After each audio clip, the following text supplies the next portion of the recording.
Anand, it's a great honor to be here. I mean, I read Kumari Kandam. I mean, I had one book, everything coming. It was a crazy time, and it was a great read. I couldn't put it down, so I messed up on deadlines, etc. So I would really advocate you guys reading it because it's a cracker of a read. So with that, what is it about? Thank you, Mridula, and it's great to be in Jaipur again. Before I go into the talking about Kumari Gandam, I thought it is better to show a small video trailer for the book. Can you please play the video? Because it's something very different from what I heard. And the creators have descended. A princess betrayed with a power she doesn't yet know. A scientist weaponizing evolution.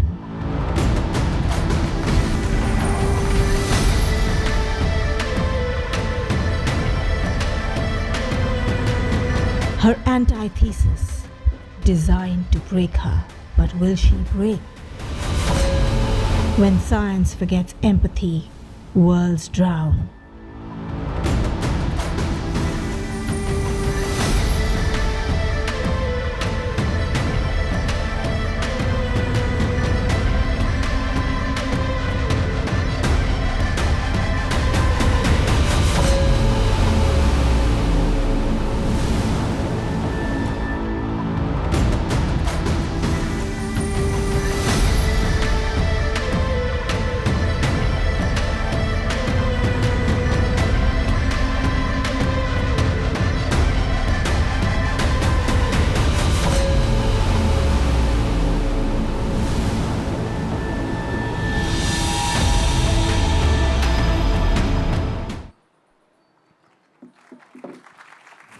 So basically, it comes from an idea to create something different. Because I have been writing books for now 14 years since Asura came.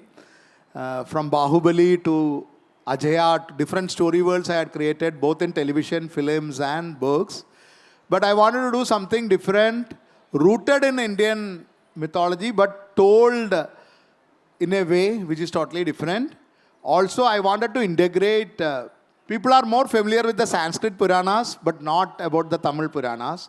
So I thought, why not bring a great legend of Kumari Gandam. We will discuss more about Kumari Gandam as the conversation progresses. It is a great myth which has resonance across cultures, not just India, but it has resonance across all the world cultures, including the Matsya Purana. So what is Kumari Gandam, from where this myth comes from, how it is similar and different to the Devi Bhagavatam we know, and how it has been married to the science fiction and artificial intelligence is what we will be talking about. So briefly about Kumari Gandam. There is this belief in the folklores and in Sangam literature about a great continent called Kumari Gandam, which existed long before the present day India was populated. So the original civilization, the Tamil civilization, what they call, it was in a continent starting from Kanyakumari in the entire Indian Ocean area up to Australia. So 70,000 years ago, it had reached the pinnacle of civilization. There were 3 kingdoms in that, with the Pandyan king as the emperor, from where she hails from, the Madurai. So that the present day Madurai is not the original Madurai, is what, as per the belief, there was this then Madurai, there was this Madurai in this Kumari Gandam, which was the capital, and there were Chera, Chola, and Pandyan dynasties there itself. There was a Sangam of poets, and here there was a queen who is Meenakshi, who later becomes a Madura Meenakshi with her consort as Sundaresha. So what happened to this continent is a question. This continent, as per the legend, it sank into the sea in a great flood. It sank entirely. So I'm not giving away the entire story. It sank entirely because of certain things. What it is, that's what I am marrying. Please read the book. But one small thing, how does this resonate with the Sanskrit Puranas? Actually, the Matsya Purana starts where this legend ends. So in Matsya Avatar happens, Matsya comes, Vishnu comes as Matsya, that is fish, and warns a king, a Chera king, as per the Matsya Purana, that the flood is coming and you have to build a ship. Where do you find this legend? You find it in Bible also, apart from Matsya Purana. You find it in Quran also. You find it in Epic of Gilgamesh also. You find it even among the folklores of Maoris in New Zealand or the Red Indians. The disparate cultures across the world have the same flood legend. That means something had happened which is carried in the collective memory of humanity. Instead of Manu, it is called Noah. So in Matsya Purana, Manu builds a ship, takes all the 4 Varna people and all the animals, and the Matsya takes him to the mouth of Saraswati, as per some version to the Meru or the mouth of Saraswati, and Manu is the first person who does the Vedic sacrifice. And the Vedic civilization starts. But what it doesn't say is what happened to the people left behind. That is where the legend of Kumari Gandam comes. So I will give a small hint. Why is Kanyakumari called Kanyakumari? That also is because when the continent sank, Meenakshi or the Devi brought the people who were rest over along with Shiva to find a new land, and that is Virgin Kumari. That's why it's called Kanyakumari. And from there, the entire Devi and Devi Bhagavatam, whatever incidents happens in the Devi Bhagavatam, all those things happen after that. So the Kumari Gandam is the marriage of 3 things: Sanskrit Puranas, Tamil Puranas and Tamil folklore, and the surprise what we have is I have written it like a science fiction. So it has artificial intelligence, it has alien invasions, it has simulation theory and so forth. Super. It's the interesting, I'm a climate person, so I have to get a little bit of climate in. What is really interesting is we think climate change is something happening only now. And that's something very common about human beings in general. We think our reality is the best and it's the only thing that matters. But the climate has changed many times in the past. So the period in which this book is set, 70,000 BC, there was a huge volcanic eruption which cooled the earth and ushered in an ice age like nothing has ever happened. And that's the world this inhabits. And what I want to look, I'm going to say a little bit about the book from as a reader's perspective, which I'm from Madurai, right? I love Meenakshi as a mother. And I say this as a complete science fiction buff, right? And to me, that's what makes this so special, because it's a science fiction world. It's 70,000 BC, but it's a world that can really exist in our future. So do you want to talk about world building, where you marry all these scientific elements like AI and, like world wars and, flying ships, and then also talk about Meenakshi and Agastya and all of that. You want to talk about the process of world building? Actually, I will tell how the book came about. I've been writing about mythology, about Puranas, both television films and books. But my children were fans of Marvel and everything, whatever the Hollywood dishes out. So this was his challenge, and they used to say, Indian mythology is not very interesting for the Gen Z. It's all about devotion, bhakti, so we will watch it when we are at the age of the grandparents, not until then. The question then came to my mind, we have such a rich world, such a great theories and great imagination in our mythology. Why not create something which marries science fiction and create a world building? So world building, I have been doing world building for donkey's years now. The Bahubali world building I did for the Taj series in ZTV. I did a lot of epic series. In books I do, Asura I created the world, Ajaya I created the world. World building is something which I make a living out of. I get called for building the world.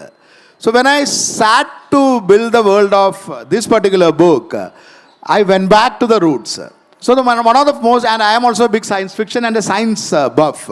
So if you have read some of my books like Asura, unlike my television series, they are very rational in nature. They have less of miracles and more of human nature in that. Asura, Ajaya, or any Vanara, or even Bahubali, there is nothing fantasy about it. Unlike the films, there is no fantasy in the books. This I wanted to break that mold, but I didn't want to bring dragons and those kind of things into it. I thought I should bring science. And where do I find science? I'm not somebody who wants to sit here and claim that Ganapati is a product of plastic surgery or anything like that. Because logically it doesn't fit to my head, because an elephant's head is this big and a boy's neck circumferences will be, say, 6 or 7 centimeters. And elephant's head will be this big, so logically it doesn't sit. So there is a great imagination in our Puranas. Where did this come from? One thing I went back is the simulation theory, the Mayavada.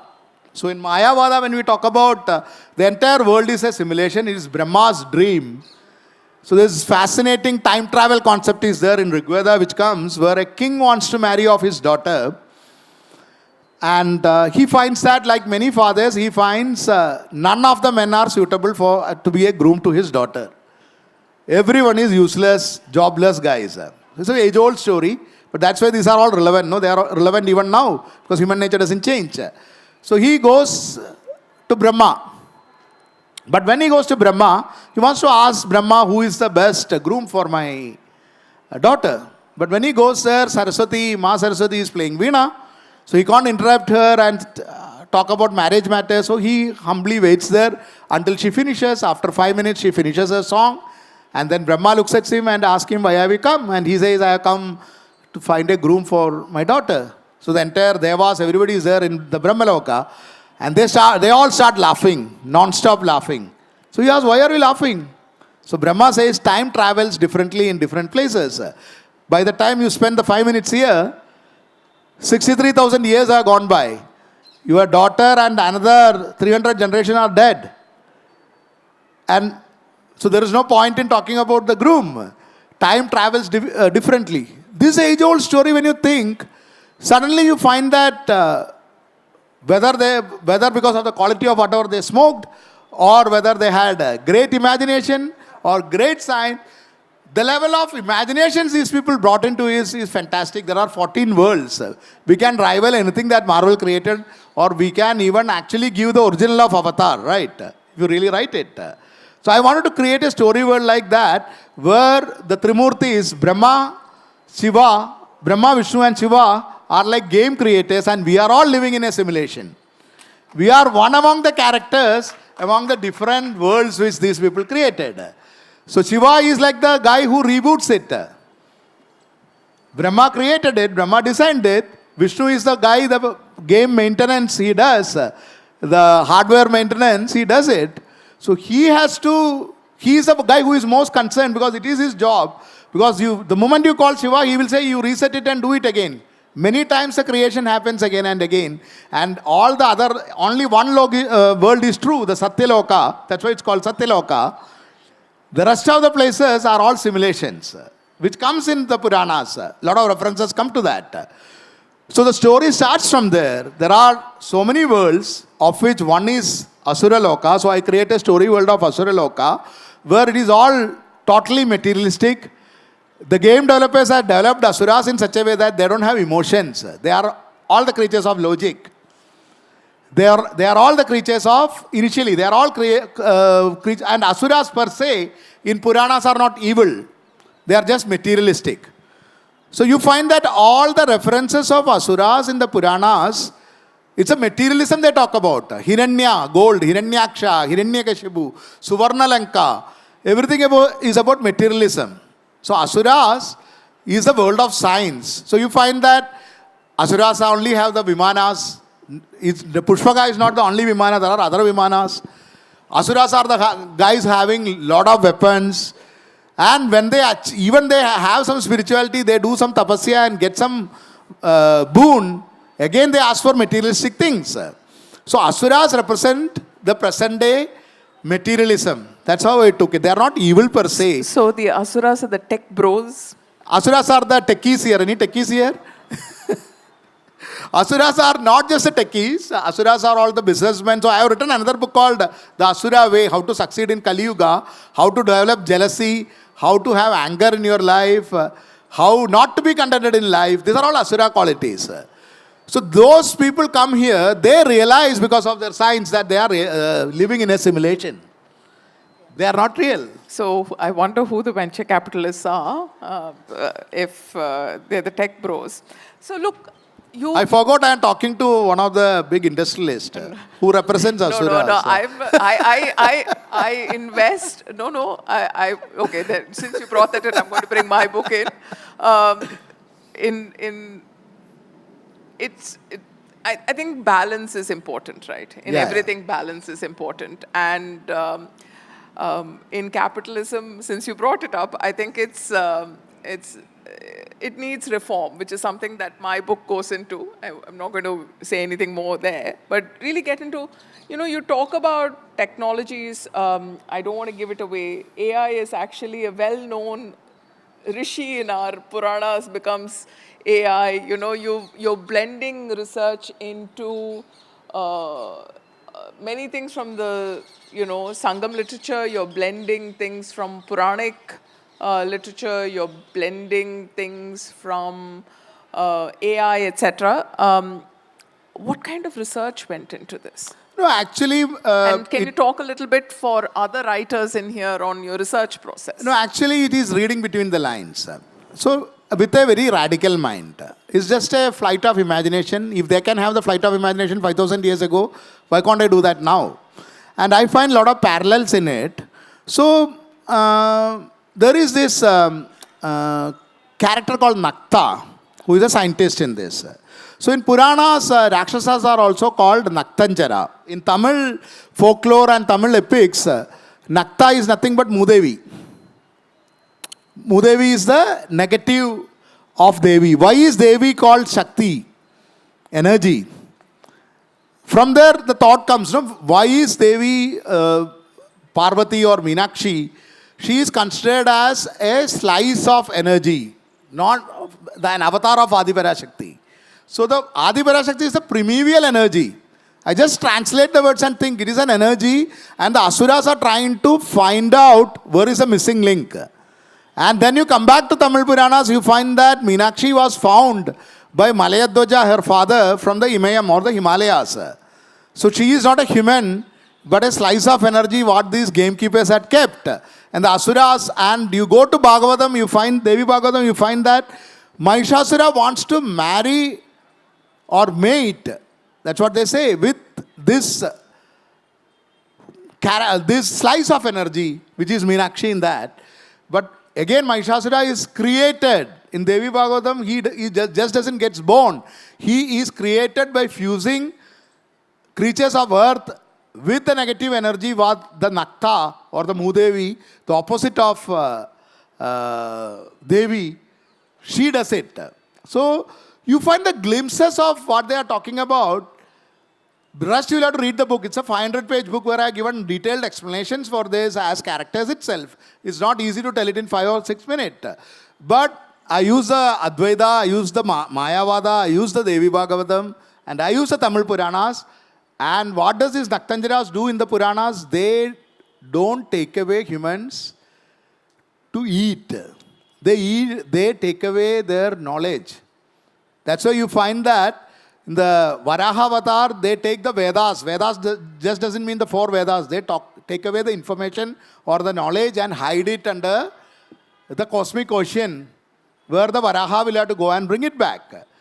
They are like Elon Musk of those days, where they are collecting all your data and cloning and creating you. This is where we are reaching. So you find parallels to the modern world.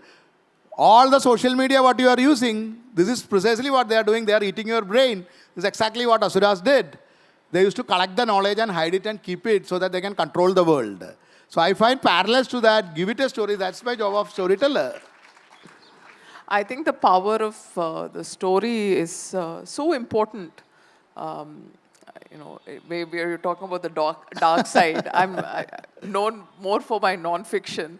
The first time I've gone into fiction, and someone said, "You've gone into fiction. You've gone into the dark side." But it is. I think the power of the story, well told, which this one is really great. And I like the fact that you're creating a universe because you really set the rules and.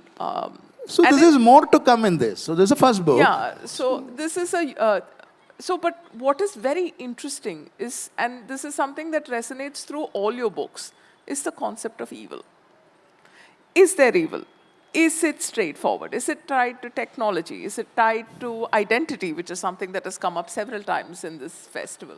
Is it tied to choice? Is it, what is it tied to? Is it a clear binary or is it not? See, actually, what is the role of Vishnu? It's a very oblique way of answering the question, but I am trying to make a point. What is the role of Vishnu? Vishnu's role is Sthiti. Srishti, Sthiti, Samhara. Sthiti is what? Status quo, balance, harmony. Whatever goes away from the harmony is evil. His job is to bring it back. So, materialism or science, it crosses a limit, it becomes evil. Spirituality also, it crosses a limit, it becomes evil. So you find that again and again in our Puranas, there is no evil definition per se. It's all about balance, harmony. What is disharmonious is what is evil in all the Indian Puranas, whether it is Tamil or Sanskrit. That is the only thing evil. So you take Ramayana for example. When does Ramavatar happen? It doesn't happen immediately. 10,000 years Ravana rules. If Ravana is evil, immediately the avatar should have happened, no? The first year, 10,000 years is the rule of Ravana as per Ramayana. Only when it goes overboard, that the avatar happens. So, the concept of good versus evil, we don't have that concept of absolute good or absolute evil. Even absolute good, after some time, becomes evil. See, I mean, climate change also is stepping out of balance. So, Sambhavami Yuge, when things go out of balance, he comes back. But the purpose of Avatar is that, right? No, but you have different types of balance and evil in your book. It's not a strict binary. It is never is. None of the Indian stories have that kind of binary. At least it never had. Later we developed that because of the influence of the, what you call Semitic or Abrahamic worldview. There is nothing right or wrong. One is superior or one is inferior. The Abrahamic worldview talks about the Semitic. There are 4 or 5 Abrahamic religions like Judaism, Christianity, Islam, communism. It's also a religion. All 4 of them, and whatever came from that side, their worldview is like there is God, there is Satan. There is heaven, there is hell. There is sin, there is virtue. It's always a duality. Whereas for us, it is all karma and karma bala. It's always like you do a karma, whatever karma you do, it has some good and some evil in it. Every incident in Ramayana or Mahabharata or any Puranas keeps on illustrating this. Because when Ram kills Vali, there is an element of good in it, there is an element of bad in it. He gets rewarded for what is good, he gets punished for what is bad, including Ram. The same Bali comes and kills, comes as Jara and kills Krishna. So there is always a cycle. There is no beginning or end in the Indian thought.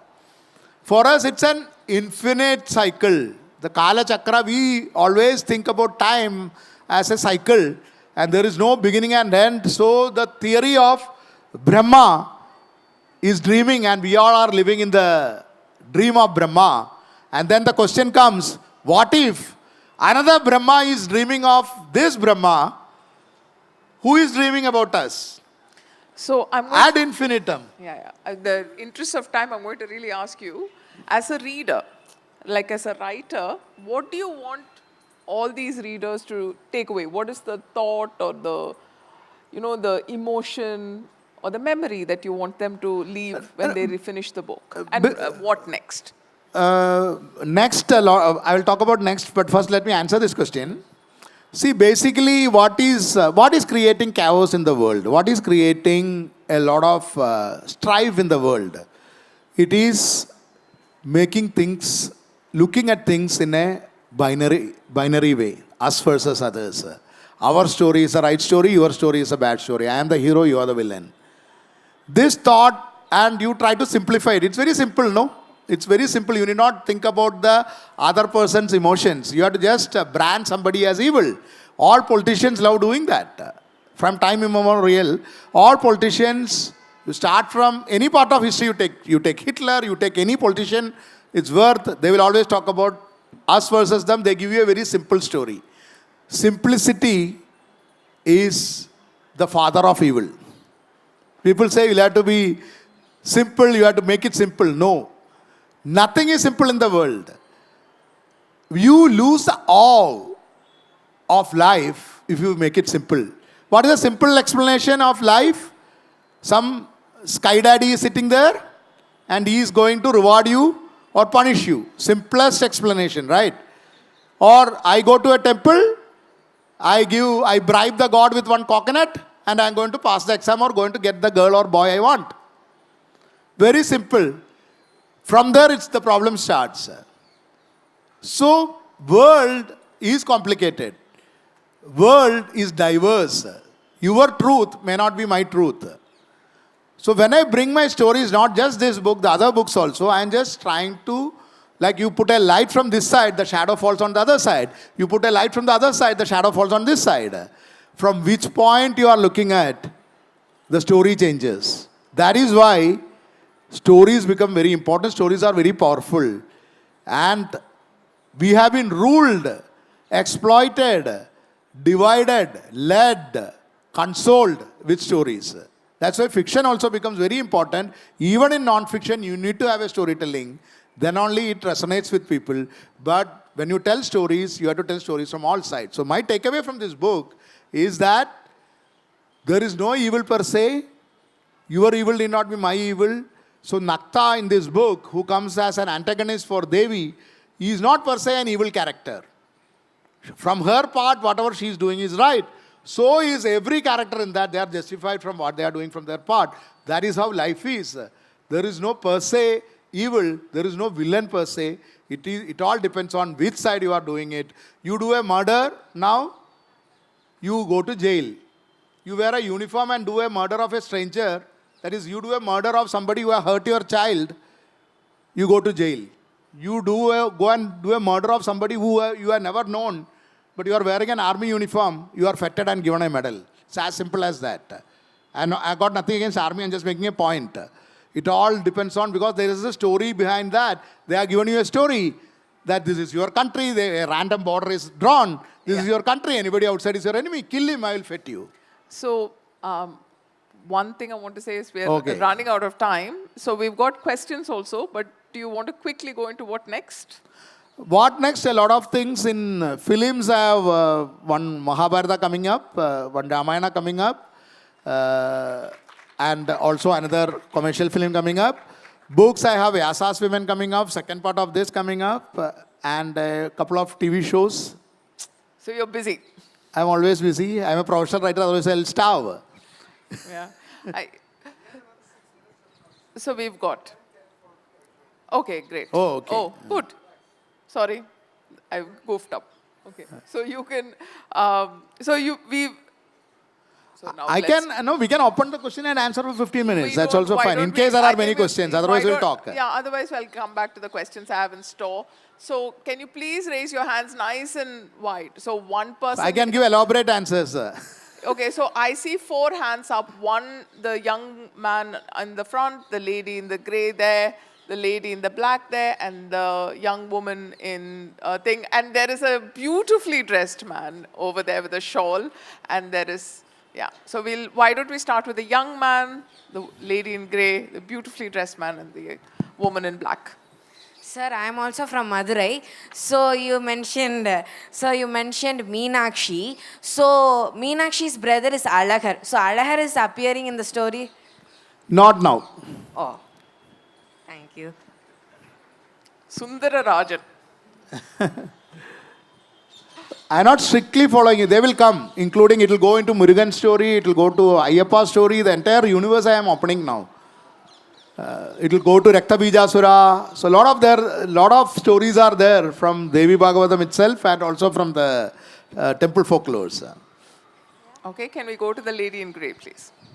Hello, my name is Shubhangi. I just wanted to tell you that your book presents a very interesting perspective on this binary of good and bad. And you are actually denouncing nothing is fully bad or nothing is fully good. But my question is, don't you think over a period of time or centuries or decades, this whole perspective of nothing is in binary category, nothing is good or nothing is bad, has become a problem for our society and polity that we are not able to decide for ourselves? This is my question. Actually, it is the other way around. For thousands of years, Indians, through their storytelling, always emphasize that there is nothing good or bad. So we have temples where Ravana also is worshipped. We have temples where Duryodhana is worshipped. We have temples for every hues and colors. Only when that storytelling is stopped, that the problems started arising. When you start branding certain people as bad, certain as good. So actually it's the other way around. India, when it was confident, as a civilization, when we were confident, we had the guts to debate on what is right and what is wrong. So Ramayana or Mahabharata or other Puranas were always meant for debate. Otherwise, just imagine this in Ramayana and slightly, or Mahabharata, the writers could have easily written, no, why couldn't Valmiki write that Rama went, Bali came, he gave 2 slaps, Bali died. Why it was put particularly that he had to hide? Because all our stories are about Dharma and Dharma Sankat. There is a purpose and reason for it. The author or the Rishi who writes it wants you to pause and debate what is right and what is wrong and apply to your life. Otherwise, it becomes a commandment. It becomes a guidebook that you do this, otherwise you eat pig, I'll fry you. So there is this story which Swami Vivekananda had told long back, I heard when I was a child. It was a funny story. He is from my same town where I hail from. So the God called, in a lighter way, nobody should take offense, God had a sense of humor. So the God called one group of people and said that you eat anything you want, you can drink wine, but only one wife. Okay? So he told the Christians that. Then he called the Jews and told them, don't eat pork, but you can drink wine if you want, rest of all are fine. And then he called Muslims, no pork, no wine, and you can have 4 wives. Different, he has a sense of humor. Random people, he's calling the neighbors and giving different instructions. Then he called another guy and said, see, I'm going to give you a set of rules. The guy said, but what is the surety that you are God? Even if you are a God, why should I follow your rules? What is the guarantee that if I follow your rules, I will get whatever you are asking? God looked at him. You are a Hindu, you do whatever you want. Do whatever you want. That is why you find all kind of worships. You find from people who say everything is, there is nothing called pure or impure. I will eat from the skull to show you that for me everything is same. There's a beautiful there's a beautiful story of Kannappan also, but I won't get, but I think if I may, Anand, take that. See, binaries, especially in my world of climate change, I think binaries encourages tribalism, right? And when you get tribalism, you start belonging to camps, right? And almost when you belong to that camp, you have to say yes to everything the camp says. And to that extent, when you make an enemy of the other, you lose nuance. And to me, in climate, that has happened to some extent. And that is why we're in a mess. Because when you, again, going from a very pragmatic world, when you want to move forward, you don't make an enemy of another point of view, which in binaries that happens, because you want to take everyone along. So to that extent, yes, I understand where you're coming from, where there are too many truths and some of them are problematic, right? And this everything goes in this current worldview is a problem. But I think the problem of binaries in today's world, when you get into tribalism, which social media encourages also, you lose nuance that can lead to a meaningful solution. I hope that answered your question. Okay. So the beautifully dressed man over there, who has so many great things to talk about also. So you've answered what I was going to talk about, the binaries. But how can we save the northern part of this country that you talk so beautifully about, where we've gotten into binaries and even micro-binaries and further micro-binaries of that?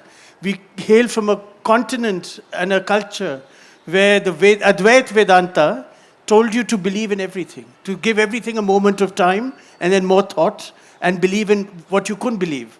How do we get the north of India to start thinking like you and look at the Puranas as stories and not truths? So you're I asking don't this want to question bring to two South geography, Indians. geography into this. Nothing about north or south or anything. Basically, what has happened, maybe there is a historical reason. Since you raised the point, look at the way the Hinduism, or what we call now as Hinduism, the collective belief, how it changed in places which was ruled by the Islamic Empire. It had its own, there is a syncretic culture, a lot of beautiful things happened, a lot of bad things happened as it happens in history. But the worldview, a lot of worldview changed in the north. For example, the position, the way in which women dress. Simple example, you go to all old temples, including north or south, wherever, whatever is left in the north or in the central India, you find that, or in the south India, where most of the temples are still intact, you find that the men and women used to dress alike. Most of them are bare-breasted, Yes. male or female. You come to north, you find that when you go to temple, you go to any temple in the north, the women are supposed to cover the hair. Where did this come from? When 1,000-year-old temple, they don't even cover their upper body. Women are covering the hair. South in temple, if you cover the hair, what will they do? What will they ask? They ask you to go out of the temple. Because only is considered inauspicious. The things changed in the last 1,000 years. Because it naturally happens. And over and above, during Victorian era, we adapted their morality also. Yes. So whatever we are talking now about Indian culture, when Indian culture which produced Kama Sutra, which produced a Khajuraho, which produced so much paintings in Konark, that Indian culture, people are so insecure that if somebody wears a short skirt, the Indian culture collapses. Isn't it? People are so insecure. No, and for people who are concerned about, there is a great thing about, look at how Kali is. I mean, we look at Kali and say, oh, this, that, and all. Kali is a very interesting figure. Yeah. And I would really like people to ask. A country that celebrates Kali is the antithesis of everything what they talk about the other scenario, correct? No. Kali is one figure, but if you look at the Gita Govinda in Odisha, I mean, you look at the conversations between Radha and Krishna.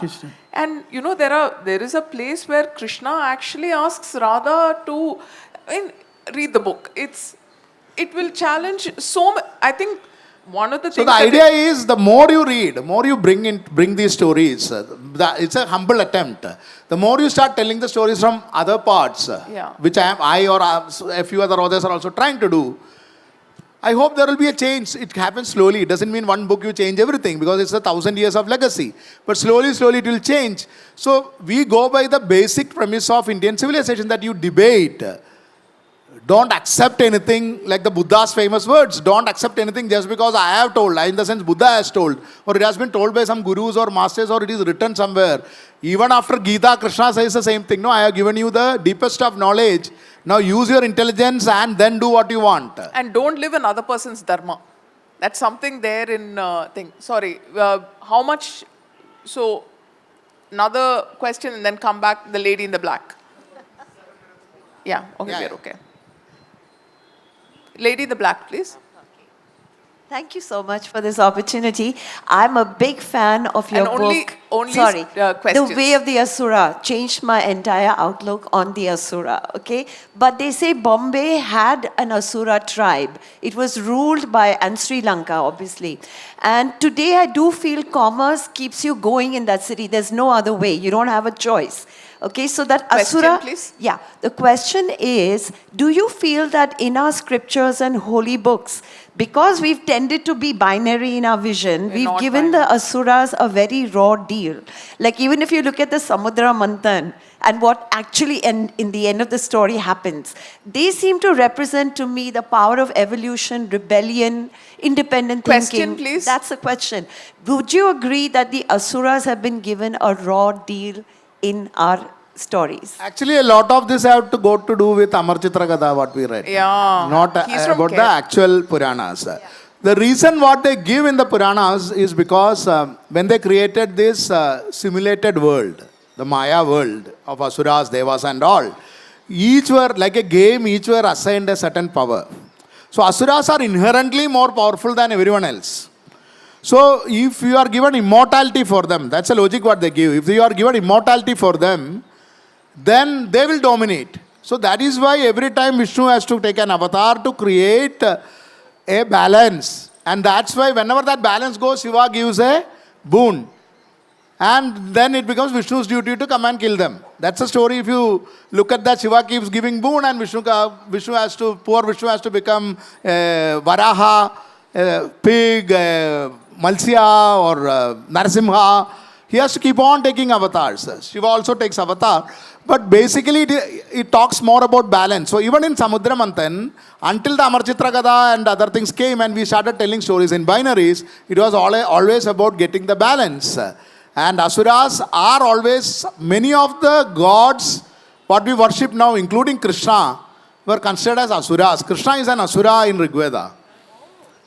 So, and Krishna, by mother's lineage, is an Asura. Through Devayani, Yadu's, through lineage, he is an Asura. So, Asura per se was never considered evil. See, and It if is you- an Amarchitra Katha concept. No, and in Kerala, Mahabali Mahabali is celebrated. And There is he's- no Ramaraja concept. It is a Baliraja concept in Kerala. And he is celebrated. So I think, so who are the other questions? The lady in green, the gentleman, very well dressed, and then anybody else, the young man in front? Yeah, 1, 2, and 3.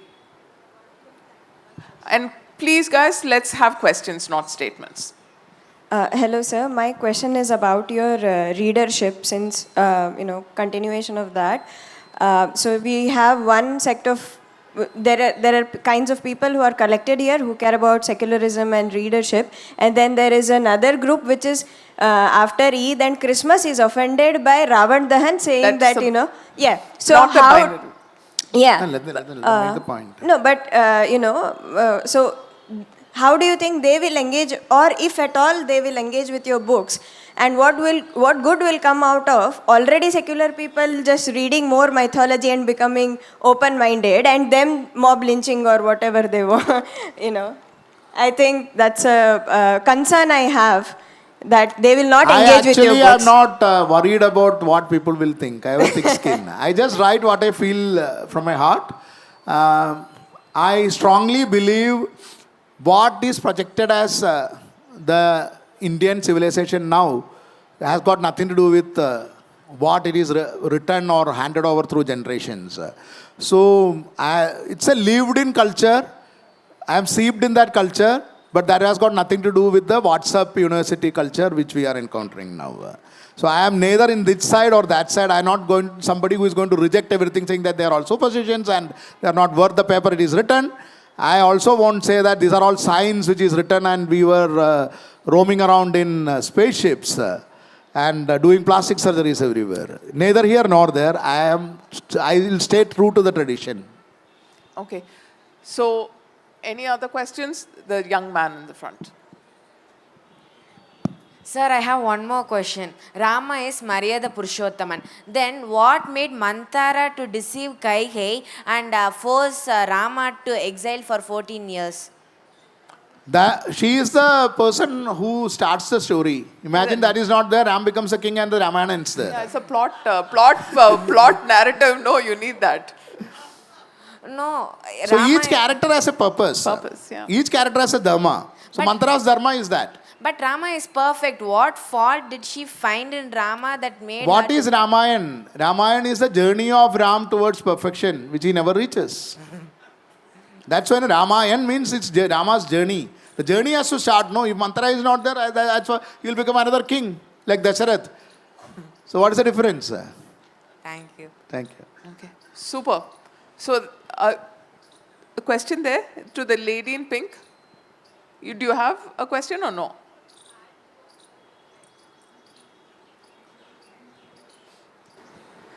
I just wanted to add that Sir has written a story about Manthara, a short story. I think if he reads it, he'll get a better perspective. Okay, That's all I wanted to add, ma'am. Thank you. Sir. Thank you so much. Okay, so if there are no more questions, I think this is a cracking session. It was, let's have a great round of applause for the author. Thank you. And books are available for signing, and I am also available for signing. You should be available. That's the only thing. Thank you.